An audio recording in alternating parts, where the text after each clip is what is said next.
members of the press.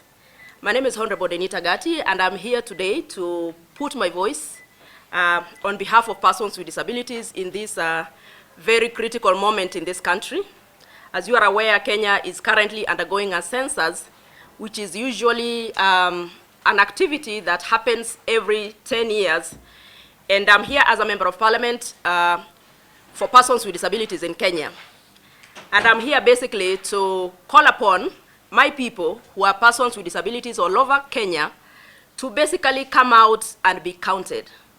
As you are aware, persons with disabilities in this country are usually estimated to be about 6.5 million, who are spread all over the country and who have a form of disabilities, meaning we have persons with physical disabilities, we have persons with hearing impairment, we have persons with visual impairment, so many others, and those are the estimates that basically make the 6.5 million that we are usually estimated to be at.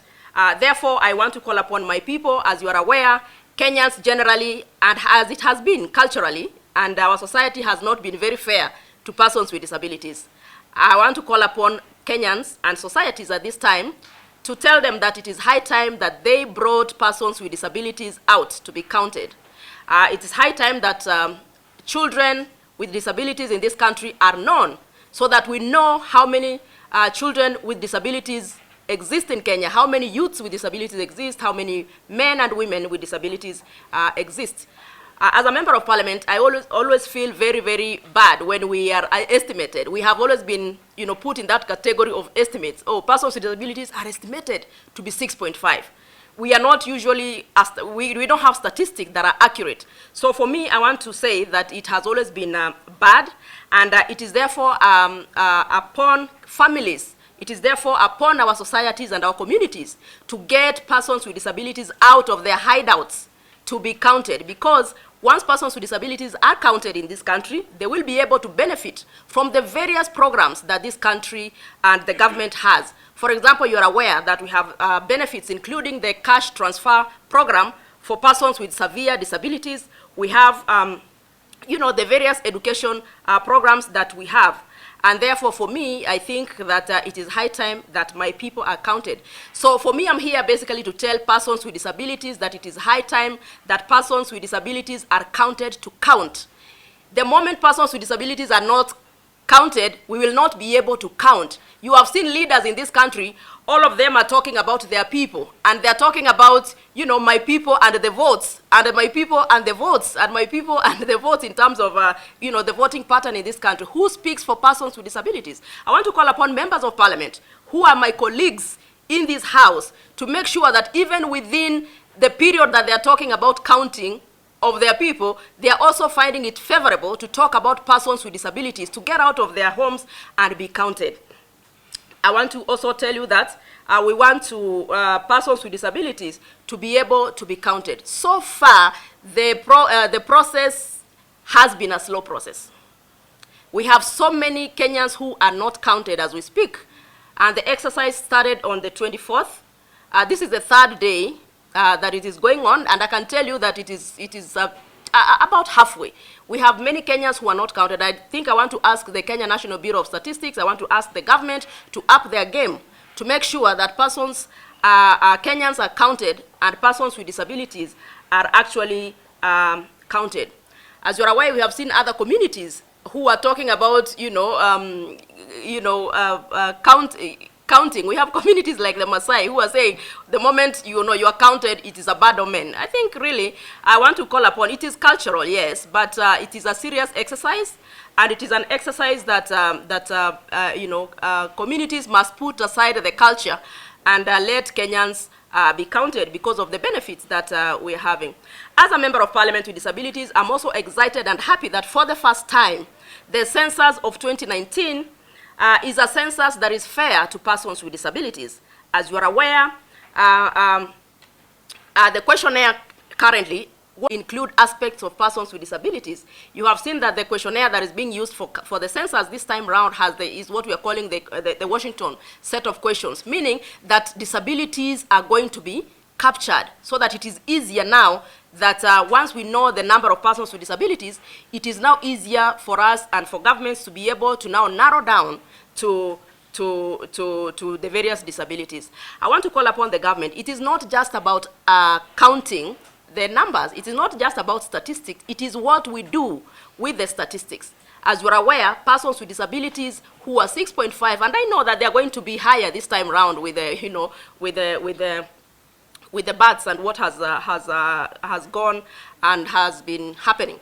So for me, after the census, obviously, we will expect that our various counties and constituencies, every member of parliament is basically supposed to know the number of people that exist within their constituencies and then narrow down to be able to tell how many are persons with disabilities in Migori, for example, or in Isebania, for example, so that we are able to continue to program. The government currently has programs like the wheelchairs, assistive devices, for example, and assistive devices and such like other benefits are going to be effected once we have the correct number of statistics of persons with disabilities who need such services. So I am here on behalf of persons with disabilities. They've approximated 6.5 million to call upon members of parliament and to call upon families and communities to ensure that every person with disability in this country is counted. Thank you. Hapa siku ya leo kama mbunge mteuliwa anayesimamia masuala ya watu walio na ulemavu nchini Kenya, Mheshimiwa Denita Gati, nikitaka kusema kwamba na kuwasihi wa Kenya wenzangu na mafamilia nyingi ambazo tunatoka kuhakikisha kwamba watu walio na ulemavu nchini Kenya wanahesabika katika census ambayo tunaendelea kufanya katika nchi hii. Leo ni siku ya 3 ambayo census inaendelea, uhesabikaji wa watu unaendelea. Kenya imefanya hivyo, na ilhali tumeona kwamba bado kitendo hiki cha census bado kinaenda polepole. Hii exercise ya census bado haijapata ile moto. Kwa hivyo mimi ningependa kusema kwamba jinsi tunavyoona kwamba census bado haijapata watu wengi, hatujapata matokeo makubwa vile tunaona. Kwa hivyo ninaomba kwamba familia ziweze kuwatoa watu walio na ulemavu nchini Kenya ili waweza kuhesabika, ili serikali iweze kujua idadi ya watu walio na ulemavu waliopo nchini Kenya. Tunapojua kwamba Kenya iko na watu kiasi fulani cha watu walio na ulemavu, ni rahisi sana kwa serikali kuweza kuhakikisha kwamba ule msaada na ile misaada yote ambayo serikali imetenga kwa watu walio na ulemavu itaweza ikawafikia watu walio na ulemavu. Unafahamu kwamba serikali iko na zile tunaita assistive devices. Kwa mfano, serikali iko na ile pesa ya watu walio na severe disability, yani ulemavu ule wa hali ya juu, ule mgumu zaidi. Na pesa zingine, fedha nyingine nyingi ambazo zimetengwa na serikali haiwezi katoa pesa hizo kama hatuna ile tunaita ni idadi ama statistics ya watu walio na ulemavu. Familia nyingi kwa muda mrefu zimekuwa zikiwaficha watu walio na ulemavu, watoto walio na ulemavu wamefungwa na wanyama pale nyumbani. Wakati wa kujua watu walio na ulemavu ni sasa, na ninaomba familia ziwatoe. Na mimi pia ningependa kama mbunge kuomba wabunge wenzangu ambao wanafanya hii tunaita mobilization ya watu wao katika constituencies zao, waweze pia kujua kwamba kuna walemavu katika hizo constituencies na kuna walemavu katika hizo wards na katika vijiji vyao, villages, ili tuweze kusikia wabunge wengi wakiongea kuhusu watu walio na ulemavu na jinsi ambavyo watahesabika katika hii census ambayo tunaongelea hapa. Kwa hivyo mimi nimekuja hapa kuleta tu sauti yangu kubwa, kuwaomba watu walio na ulemavu wajitokeze wahesabike, kuomba familia zile ambazo ziko na watu walio na ulemavu katika nyumba zao ziweze kuwatoa nje na waweze kuhesabika. Mradi huu uendelee tu haraka ili watu waweze wakahesabika. Tuko na siku kama 3-4 ambazo zimesalia, na siku hizo zikuwe ni siku ambazo tuna focus sana kwa watu ambao ni wale tunaita kwa kimombo marginalized, wale ambao ni kama walemavu na watoto, ili waweze wakahesabika katika census ya Kenya. Hatuwezi sema kwamba tunaongea kuhusu walemavu yet hatuna ile correct data ambayo tunahitaji sisi. Kwa hivyo ninaomba sana walemavu waweze kuhesabika katika census ya 2019. Asanteni sana. Kufanya ile tunaita mobilization kwa sababu culturally familia zimekuwa zikiwaficha walemavu Wajua mtu unaenda pale, watoto walemavu hawaendi katika shule, hawaendi katika kanisa ama katika maeneo tu yale ya socialization. Kwa hivyo unapata kwamba familia kama hizo bado zitaogopa kuwatoa nje ili waweze kukauntiwa. Kwa hivyo ile tunaita stigma, ile haya familia zinaona, sijui ni haya ya nini, kwa sababu mtu anaona haya na mtoto ni wako, mtu anaona haya na mtu ni wako katika, kwa sababu Kenya yote hii hao watu tunasema ni 6.5 million Kenyans wanaishi wapi? Hao 6.5 Kenyans ambao tunasema ni Kenyans walio na ulemavu wanaishi wapi? Hawaishi mbinguni, wanaishi na familia zetu. Kwa hivyo ni hatia kwa familia kutomruhusu mtu hata kwa sababu ako na ulemavu aweze kufanya chochote, hata kuhesabika. Alafu sasa kisha tunasema kwamba serikali imetenga, hatuna hivi na hivi. Tusipowatoa nje sasa itakuwaje sasa? Waona? Kwa hivyo mimi niko hapa ili kusema kwamba tuache hiyo tabia, na sio census peke yake, ni hapa tunapoenda hapa mbeleni pia lazima familia zijue kwamba kuficha mlemavu. Tumeona katika news, hata juzi tumeona news hapa zikionyesha vile walemavu wanafungiwa katika nyumba.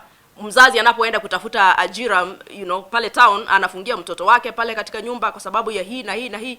Waona, hiyo sio kitu ambayo ni mzuri. So tutakapo pata hizi statistics ambazo nina uhakika zitakuwa mingi sana kuliko ile ambayo tunasema ni 6.5 million, tutaweza kujua kwamba, na tusaidie serikali pia ili iweze kuhakikisha kwamba kila mlemavu pale anapoishi anaishi maisha ambayo ni maisha ya kuridhisha.